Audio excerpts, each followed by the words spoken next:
When he thinks about tomorrow, he fears for his son. Oh, where are the codfish? What has gone wrong? What's this harbour used for now? Mostly all the boats you see here now, this is all crab fishermen. Yeah. Pius Coombs went to college after the fishing moratorium of 1992. He now works for a large construction company. But many of his former colleagues kept fishing and have switched from cod to crab. Oh, where are the codfish? What have they done? This is what's used to catch the crab. In the morning when they go out, the haul their pots in, they bring this up on the deck of their boat and they untie So and the crab shake the can go crab out. out. Much like there used to be a lot of cod, the waters off Newfoundland have been teeming with crab for as long as anyone can remember. But there seems to be a lot less of it lately.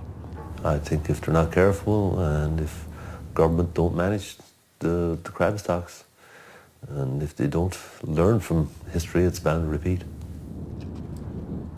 This is now the same thing with bluefin tuna. We have exactly the same thing. An industry that will not accept that the resource is diminishing. Therefore, they continue to fish until the stock then collapses. And when it collapses, they blame everybody but themselves. The fishing industry is responsible for the disappearance of species and the destruction of valuable ecosystems. And that is also true for so-called sustainable fisheries. We buy into the hype that fish oil pills will make us healthier, and we catch fish in order to feed them to pigs, chickens, and farmed fish. And this entire industry runs off billions in government subsidies. Every citizen is paying for the destruction of the seas and oceans. We appear to be blind to history's lessons. And just like in Newfoundland, the North Sea can also be fished empty. It's not something that will happen one day if we don't do something. It is something that is already happening at a very rapid rate. If you look at the North Sea, the south of the North Sea is essentially mud. But it's not in natural state. Actually, the North Sea, the bottom of the North Sea, was all solid before. It was all covered with animals. And now the North Sea is already a shadow of itself. Realize this, when there was, say, 100 units, 100 tons, and then it declines to 1 ton, right? If it moves up to 2 tons, it's a doubling up. So they can go to the minister and say, the fish have doubled. Doubled is a lot. Or the fish have increased 300%, 3 tons. So they say, we have to reopen the fishery. But they're still at 3 units from 100 before.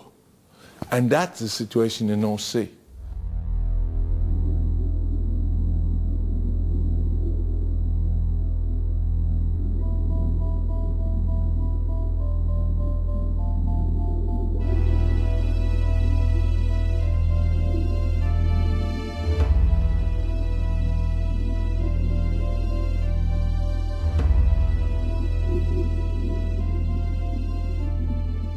The nature that we live in.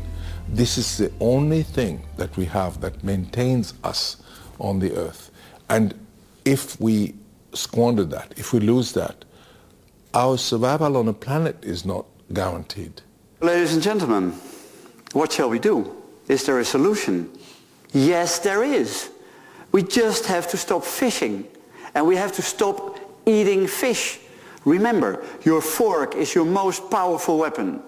And this is the only way, at least that's the way I look at it, that my grandchildren, they're now 6 and 8 years old, that they can enjoy the underwater world as much as I do now.